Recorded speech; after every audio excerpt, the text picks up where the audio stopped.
పాకిస్తాన్లోని క్వెట్టా నుంచి జాఫర్ ఎక్స్ప్రెస్ షేవార్కు బయలుదేరింది. ఈ రైలు మధ్యాహ్నం 1:30 సిబ్బీకి చేరుకోవాల్సి ఉంది. కానీ మార్గం మధ్యలో ఒక దాడి జరిగింది. ఆ దాడి బోలాన్లోని ముష్పాక్ టన్నెల్లో జరిగింది. రైలు వెళ్తున్న ప్రదేశం ఒక కొండ ప్రాంతం. అక్కడ 17 సొరంగాలున్నాయి. దీని కారణంగా రైలు వేగాన్ని తగ్గించాల్సి వస్తుంది.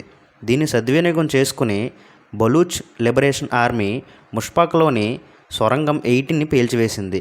దీని కారణంగా రైలు పట్టాలు తప్పి హైజాక్ చేయబడింది. ఈ దాడిని బలూచ్ లిబరేషన్ ఆర్మీ పూర్తి ప్రణాళికలతో సిద్ధం చేసుకుంది. ఈ దాడి చేయడానికి కోసం బలూచ్ లిబరేషన్ ఆర్మీ తన అత్యంత ప్రాణాంతకమైన యోధులైన మజిద్ బ్రిగేడ్ను ఉపయోగించుకుంది. పాకిస్తాన్ సైన్యం ఆపరేషన్ కారణంగా ఉగ్రవాదులు 2 గ్రూపులుగా విడిపోయాయని భద్రతా వర్గాలు చెబుతున్నాయి. ముష్పాక్ టన్నెల్లో జాఫర్ ఎక్స్ప్రెస్ రైలును బలూచ్ తిరుగుబాటుదారులు హైజాక్ చేశారు.